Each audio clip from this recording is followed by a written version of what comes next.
Take back control. Stop letting algorithms decide your news. Get uncensored history and real knowledge to strengthen your mind, body, and spirit. Watch ad-free content now at ineverknewtv.com premium. All right, we're going to get right into it, right? First question I have here is, what was one mindset you had to unlearn in order to grow into the man you are now? Removing expectations for people, right?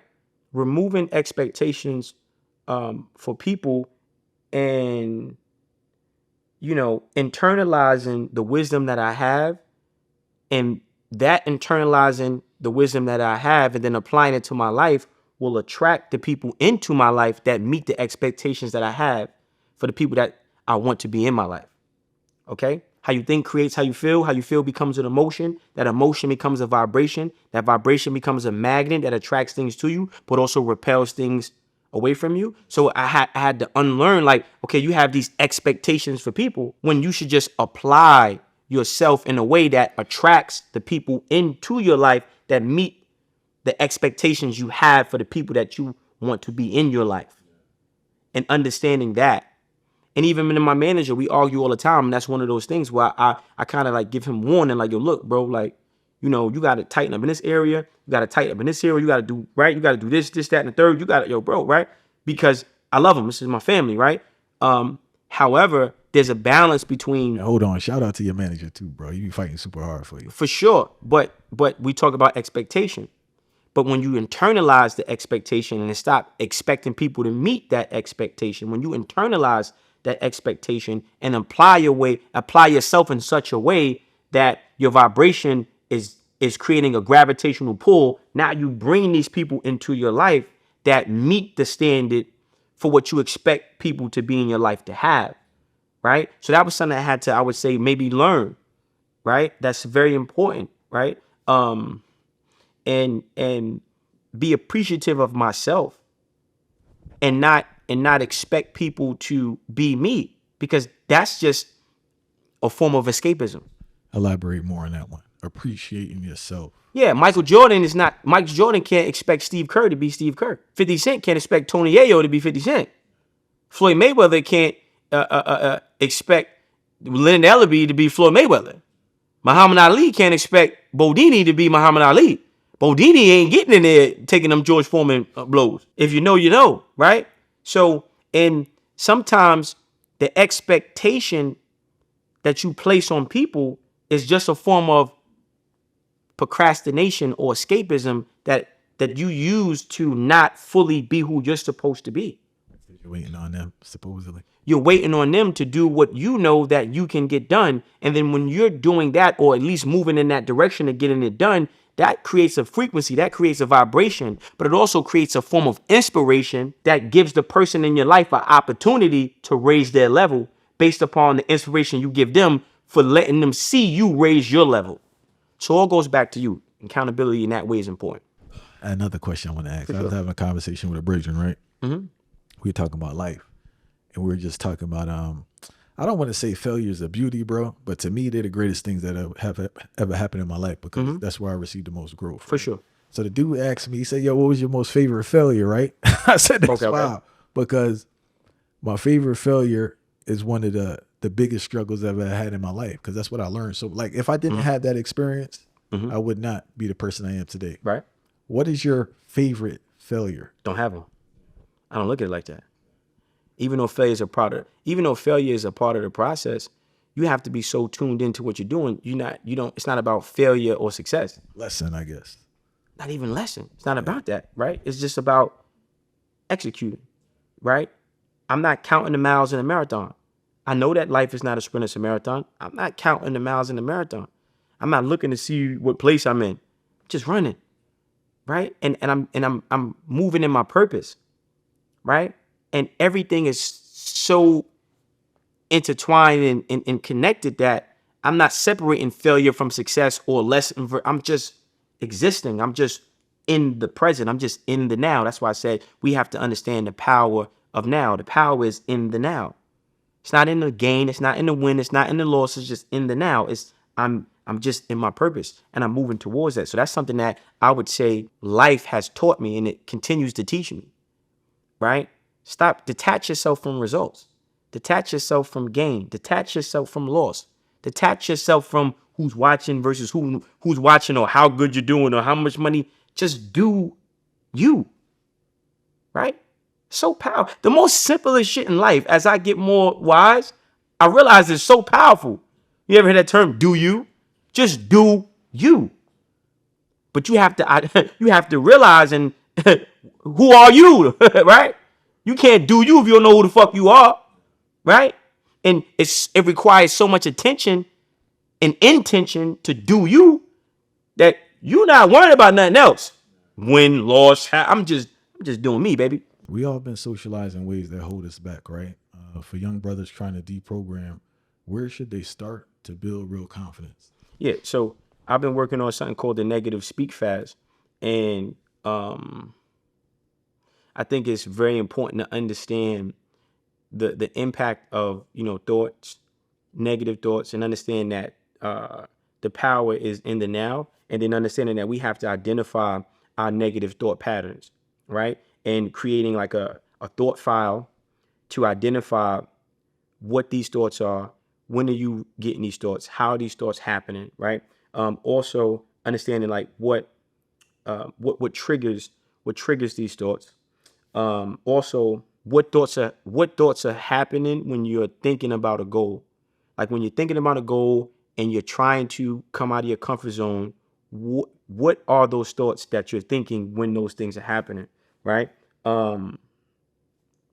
And identifying the feelings that you feel, and then tracing those feelings to a thought that you're thinking, right? Because how you think creates how you feel becomes an emotion, that emotion becomes a vibration, that vibration becomes a magnet that attracts things to you. So we're not really understanding how our subconscious mind is working against us in terms of negative thinking. So that's just like having a thought file, like, okay, I'm trying to start this YouTube channel, I'm trying to put this album out, I want to make this clothing line, but I'm thinking negative, right? Like, why am I thinking negative, and when are these negative thoughts happening, right?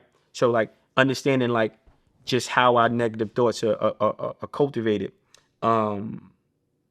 Also identifying the arrival of each negative thought, right? So you have impulsive, the ones that just pop up, right? You have counterproductive, they make it hard to achieve goals, right? Counterproductive negative thoughts. And then, believable, right? Like we have these negative thoughts that we search for things that's true, right? About why this won't happen, to justify procrastination, to justify fear, to justify not fully applying ourselves or utilizing the resources that we have, and highlighting the limitability of the resources that we have, which in turn devalues those resources. So I think that's important, right? To understand like those believable negative thoughts, also out of nowhere negative thoughts. Like just out of nowhere, you just get this negative thought, right? So remember, how you think creates how you feel, but the conditioning, the subconscious or subliminal conditioning creates the thoughts that we think subconsciously. So we have to start diving, and I'm trying to simplify it, right? But we have to start diving deeper into like, neuroscience and mentalism and how our mind works, right? And then the next thing is the effects of those negative thoughts, right? So we make emotional decisions, right? So you think something is true based upon how you feel, but your thoughts create how you feel, right? How you think creates how you feel. So your intuition is off, right? Your discernment is architected by this thought that you're thinking subconsciously. So now you're going with your gut. Your gut off. But your gut is wrong. Your gut is off, right? So that's important to understand that too, right? Also, the one shoe fits all, applying one bad experience to all future experiences, right? 2 seconds. I just want to add something real quick. Okay, good. It's that repetition, bro. Like it's so comfortable. The worrying. I noticed. I used to be a past worrier. I'm not gonna lie to you, right? Got you. I'm saying I got tools in my toolkit now to make it work. Right. It's so comfortable, Fight. That's your sweet spot. Worrying. It's screwed up as it is. It's like the comfort zone, and not to worry now. Be present and actually trust yourself. Right. Trust the universe. Trust God. Trust whoever. Right. It's so foreign. So it's like, man, I just chill over here and kind of stay in that little Sure. doubt zone, you know? Because, but see, and it's not a good or bad thing. It's just understanding cause and effect, right? What is your input, and because of this is the input, pause, like you're getting this output, right? So this is why I said identifying the negative thought patterns, right? And just really like psychoanalyzing self, right? And saying, okay, well, okay, now we have this emotional decision making, right? But the emotions are off because the thinking is off, right? Then we have the one shoe fits all, applying one bad experience to all future experiences, right? And saying like, okay, well, this went wrong, so everything else is going to go wrong. When that becomes a comfort, right? And then now we're not fully free to fail faster, and understand that failure is a part of the process, because identifying the right approach only comes from taking the wrong approach and then analyzing the wrong approaches that we took, right? And then you have the dream killer. This is all of the negative thought effects, right? We have the dream killer, which is predicting the worst possible outcome every time, without thinking about what good will happen, focusing only on the negative and ignoring the good things that's actually happening, minimizing and downplaying your progress, right? And you have this, you just killing it, like everything is going wrong. Like, you only think about the loss, or you only think about losing. You only think about, well, if I go work out, I'm gonna get injured. If I start this business, it's not gonna work. You keep finding ways why it won't work, instead of identifying the things that will make it work, right? And then also, it's the it's me kind of a thing, right? Where you're it's almost like a victim way of thinking, where you internalize and you personalize everything. You're taking everything personal. It's not you. It's anybody who thinks that way, right? It's not you. It's anybody who thinks that way or thinks like you in that mind frame, right? Because how you think creates how you feel. How you feel becomes an emotion. That emotion becomes a vibration. That vibration becomes a magnet that attracts things to you. So I'm not taking it personal. I understand that because I'm thinking this way, I'm on this frequency, so I'm attracting these things to me, not because it's me, but because I'm thinking this way. So when I stop taking it personal and understand that it's just my way of thinking, it's not me. It's not because I'm black. It's not because I'm a man. It's not because I'm from New York. I'm born. It's not none of those things. It's just my thoughts. It's what I'm putting into the universe. And everybody who puts that into the universe is going to get that result, regardless of where they're from, what they look like, financial position, or whatever. Okay, race, creed, color, whatever the fuck we want to call it. And then the next thing is, we talk about downplaying your small success, not accepting the progress that you're making, because you're so focused on it not happening that you're not realizing what is actually happening, in your favor. Okay. And this is all about, we're talking about breaking down the negative thought, processes and effects. Then the next thing, which is these are super important parts, right? Paying attention to how you feel when you feel bad. Identify the thought that created that, right? It goes back to the same thing. You talk about repetition, right? How you think creates how you feel. How you feel becomes an emotion. That emotion becomes a vibration. That vibration becomes a magnet that attracts things to you. So now I got to pay attention to how I feel. I have to pay attention. We have to really, really do an emotional inventory check, right? Consistently, and say, okay, well, I'm feeling this way. Oh, I feel this way when I'm getting out of my comfort zone. I feel this way when I'm increasing my levels of productivity. I'm speaking this way when I'm living in my purpose. Or I'm feeling this way when I'm, living in my purpose. Sorry. You have to challenge. So now, the first part, I'm saying all this to say this. We have to identify. I want the people that watch this to have some tools so they can apply and change their mindset and change the negative thinking, right? So you have to challenge the negative thought, right? You're not real, but the results I get from taking action are. You get a negative thought, you say, okay, you're not real. The only thing that's real is the results I'm going to receive based upon these actions. If I do this, this is going to happen. If I don't do this, this is going to happen. And making it that simplistic. The next thing is I am enough. Having that thing like I am enough, because once you realize that you are enough, you can value the resources that you have,